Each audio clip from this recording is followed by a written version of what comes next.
Hello everyone, आज आप लोगों को संस्कृत में अनुवाद बनाना सिखाते हैं। संस्कृत में अनुवाद बनाना बहुत ही आसान है बच्चों। सबसे पहले लट लकार में सिखाएंगे आप लोगों को। लट लकार अर्थात वर्तमान काल, ठीक है, जिसको इंग्लिश में प्रेजेंट टेंस कहते हैं। यहाँ पे पठ धातु रूप है। लकार किस में होता है? धातु रूप में होता है।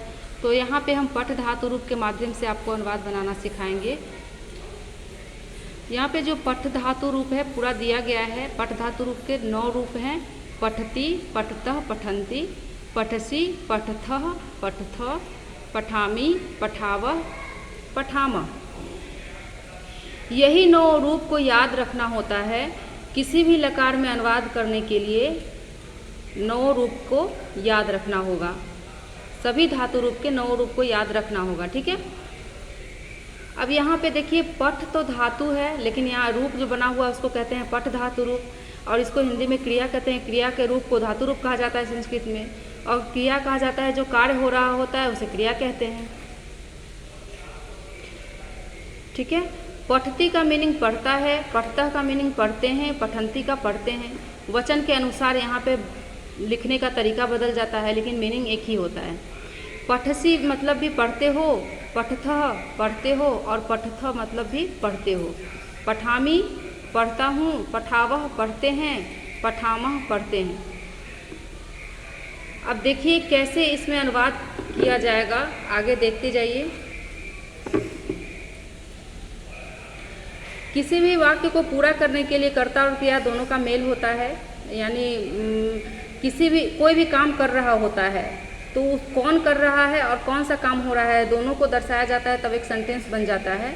तो कार्य करने वाले को कर्ता कहा जाता है, ये आप सभी को पता है। अब यहाँ पे देखिएगा कि कौन से शब्द रूप के साथ, कौन से शब्द के साथ कौन से पुरुष का प्रयोग होता है, ये चीज़ ध्यान रखना है अनुवाद बनाने के लिए। प्रथम पुरुष के साथ सह का प्रयोग किया जाएगा पुल्लिंग में। जैसे वह पढ़ता है रहेगा तो सह पठती हो जाएगा, इसीलिए यहाँ पे पुल्लिंग और वह ब्रैकेट में और सह दिया गया है प्रथम पुरुष के सामने। अब सह का द्विवचन तौ होता है तो तौ पठतः हो जाएगा। यानी पठती का द्विवचन पठतः होता है तो तौ के साथ भी पठतः हो जाएगा, क्योंकि तौ द्विवचन में है। और ते बहुवचन में है तो ते के साथ पठन्ति हो जाएगा, क्योंकि ते बहुवचन में है और पठन्ति भी बहुवचन में है, ठीक है। अब यह सह के जगह पे राम भी हो सकता है, रामा, बालकः। कोई भी पुल्लिंग में जो नाम होता है, किसी का नाम या पशु पक्षी का नाम हो या किसी मनुष्य का नाम हो, किसी का नाम हो सकता है, ठीक है। यहाँ पे सह के जगह पे और सह भी हो सकता है। द्विवचन के साथ द्विवचन का प्रयोग करेंगे और बहुवचन के साथ बहुवचन का प्रयोग करेंगे। जब भी बहुवचन का कोई भी शब्द होगा, या बालक हो या मोहन हो या फिर कोई पशु पक्षी हो, तो वहाँ पे बहुवचन के धातु रूप का प्रयोग किया जाएगा। द्विवचन के साथ द्विवचन के धातु रूप का प्रयोग किया जाएगा। अब यहाँ पे देखिए सा है, सा स्त्रीलिंग शब्द है, तो यहाँ सा के साथ भी पठती का ही प्रयोग किया जाएगा, क्योंकि यहाँ प्रथम पुरुष देखिए लिखा हुआ है। प्रथम पुरुष में ये तीनों आता है, पुल्लिंग में सह, स्त्रीलिंग में सा और नपुंसकलिंग में तत्। तीनों के साथ ही प्रथम पुरुष के धातु रूप का प्रयोग किया जाता है। अब सा के जगह पे कोई लड़की का नाम स्त्रीलिंग में लिख सकते हैं, लता, बालिका, इस तरह से, ठीक है। कोई भी स्त्रीलिंग शब्द हो जो कि नाम के रूप में हो उसको लिख सकते हैं यहाँ पे। और द्विवचन में जैसे लता लिखेंगे तो लता पठती, यहाँ लिखेंगे तो लते पठतः, यहाँ ताह है तो लताह पठन्ति, इस तरह से हो जाएगा प्रथम पुरुष का प्रयोग। वैसे ही तत्, ते, तानि के साथ भी प्रयोग किया जाएगा नपुंसकलिंग में। अब देखिए मध्यम पुरुष में आ जाइए। मध्यम पुरुष किसके लिए रिजर्व है? मध्यम पुरुष तुम के लिए रिजर्व है। यानी जब भी तुम हम लिखेंगे, यानी तुम का संस्कृत लिखेंगे, तुम का संस्कृत क्या होता है? त्वम। तो जब भी तुम लिखेंगे, तुम का संस्कृत त्वम लिखेंगे, तो वहाँ पे मध्यम पुरुष के धातु रूप का प्रयोग होगा। यहाँ पे इसके जगह पे कोई नाम नहीं आएगा, ठीक है। कोई भी नाम नहीं आएगा, चाहे वो स्त्रीलिंग हो, पुल्लिंग हो, नपुंसकलिंग हो, कोई भी नाम नहीं आएगा। युवाम त्वम का द्विवचन है, तो युवाम का प्रयोग जब होगा तो द्विवचन मध्यम पुरुष के द्विवचन का प्रयोग किया जाएगा पठतः में, ठीक है। ऐसे ही यूयम है, यूयम का प्रयोग किया जाएगा पठथ के साथ। पठतः बहुवचन है, यूयम भी बहुवचन है। फिर उत्तम पुरुष पे आते हैं। उत्तम पुरुष किसके लिए रिजर्व है? उत्तम पुरुष मैं के लिए रिजर्व है। उत्तम पुरुष के साथ मैं का प्रयोग किया जाता है। मैं का संस्कृत होता है अहम। अब अहम के साथ अगर लिखेंगे तो पठामी लिखेंगे। पठामी कहाँ से आएगा? पठामी उत्तम पुरुष के एक वचन से आएगा। फिर आवाम किसके साथ प्रयोग होगा? आवाम किसका द्विवचन है? आवाम अहम का द्विवचन है। तो आवाम के साथ किसी भी धातु रूप का उत्तम पुरुष का द्विवचन का प्रयोग होगा। यहाँ पे पठ धातु हम लिए हैं उदाहरण में, तो आवाम पठाव हो जाएगा।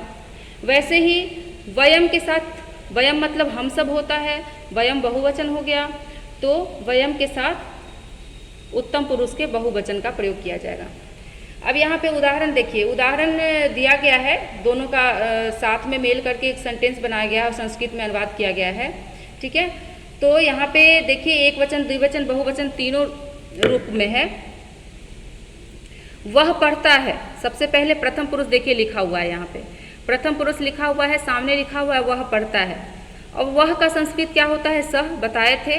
तो सह के साथ कौन से रूप है? उत्तम पुरुष का रूप प्रथम पुरुष का है पठती, तो सह पठती हो गया। ठीक है, अब सह के जगह पे राम अगर रहता, वह के जगह पे राम रहता, तो उसका रामह हो जाता और पठ के पठती हो जाता, रामह पठती। वैसे ही द्विवचन में देखिए, द्विवचन में वे दोनों हैं। वह का द्विवचन क्या होता है? वे दोनों। तो वे दोनों का जब हम प्रयोग करेंगे लिखने, मतलब वे दोनों जब हम लिखेंगे और उसके साथ कोई भी क्रिया लिखेंगे, जैसे यहाँ पे लिखा हुआ है वह वे दोनों पढ़ते हैं, वे दोनों पढ़ते हैं का क्या हो जाएगा संस्कृत? वे दोनों का पहले तो लिखेंगे और तो के साथ पठ धातु का द्विवचन लगाएंगे प्रथम पुरुष का।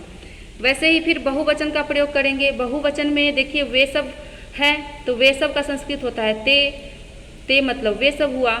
अब ते के साथ प्रथम पुरुष के बहुवचन का प्रयोग होगा, ते पठंती। अब यहाँ पे रामह भी लिख सकते हैं वह के जगह पे, वे दोनों के जगह पे अगर राम और श्याम दोनों है, द्विवचन है, तो रामह श्यामह च लिख सकते हैं। ठीक है, अगर बहुवचन है, बहुत सारे राम हैं या बहुत सारे बालक हैं, तो बालकाः लिख सकते हैं। लेकिन धातु रूप प्रथम पुरुष का ही प्रयोग होगा उसमें भी। ठीक है, सह पठती के जगह पे रामः पठती हो जाएगा, तो पठते के जगह पे रामो पठत हो जाएगा, और ते पठंती के जगह पे रामाः पठंती हो जाएगा। अर्थात राम पढ़ता है मतलब एक राम पढ़ता है, दो राम पढ़ता है और बहुत सारे राम पढ़ते हैं। उसी तरह से बालक के साथ भी प्रयोग किया जाएगा, किसी और नाम के साथ भी प्रयोग किया जाएगा। अगर दो लोग होंगे तो दो लोग के साथ च का प्रयोग करके द्विवचन का प्रयोग करेंगे। जैसे राम और मोहन पढ़ता है तो रामः मोहनः च पठतः। ठीक है, अब आगे देखिए मध्यम पुरुष का प्रयोग किस तरह से किया गया है। मध्यम पुरुष का प्रयोग तुम के साथ पढ़ते हुए लिखा गया है। तुम का संस्कृत होता है त्वम। पहले ही बताए हैं कि तुम शब्द जो है मध्यम पुरुष के लिए रिजर्व है, यहाँ पे कोई और शब्द नहीं आ सकता है। ठीक है, तो तुम पढ़ते हो, तुम का संस्कृत तुम हो गया। पठसी कहाँ से आया? मध्यम पुरुष पठ धातु रूप से। अब वैसे ही तुम दोनों पढ़ते हो, तुम दोनों पढ़ते हो का अनुवाद हो जाएगा युवाम पठतः। तुम दोनों का संस्कृत युवाम हो गया, और पढ़ते हो द्विवचन के साथ प्रयोग किया गया है पढ़ते हो शब्द का, क्रिया का, तो यहाँ पे पठतः हो गया। वैसे ही बहुवचन का प्रयोग किया, बहुवचन में देखिए लिखा हुआ है तुम सब पढ़ते हो। तुम सब का संस्कृत यूएम लिखे हैं, और जब यूएम हम लिखेंगे, यूएम का प्रयोग करेंगे तो उसके साथ बहुवचन के क्रिया का प्रयोग करेंगे, बहुवचन धातु रूप का प्रयोग करेंगे तो पठतः हो गया। वैसे ही देखिए यहाँ पे उत्तम पुरुष मैं के लिए रिजर्व है, तो मैं पढ़ता हूँ। यहाँ पे मैं खाता हूँ भी हो सकता है, मैं पीता भी हूँ भी हो सकता है, मैं घूमता हूँ भी हो सकता है, कोई भी क्रिया हो सकता है, धातु रूप याद होना चाहिए बस। तो यहाँ पे उत्तम पुरुष में मैं पढ़ता हूँ। अब अहम तो मैं का संस्कृत हो गया, लेकिन पठामी कहाँ से आया? उत्तम पुरुष के धातु रूप से आया है। ठीक है, अब हम दोनों संस्कृत हो गया आवाम का, तो आवाम के साथ द्विवचन का प्रयोग करेंगे। पठामी का द्विवचन क्या हो गया? पठावा हो गया, ये भी उत्तम पुरुष के द्विवचन से आया है। अब यहाँ पे देखिए हम सब है, हम सब पढ़ते हैं। हम सब का संस्कृत वयम होता है, वयम बहुवचन है, इसलिए वयम के साथ पठामह बहुवचन का प्रयोग किया गया है। ठीक है, इसको ध्यान से देखिएगा, सुनिएगा और समझ करके बताइएगा हमको। अगले वीडियो में लंग लकार के अनुवाद का प्रयोग हम बताएंगे कैसे किया जाता है, अनुवाद कैसे बनाया जाता है लंग लकार में। ठीक है, धन्यवाद।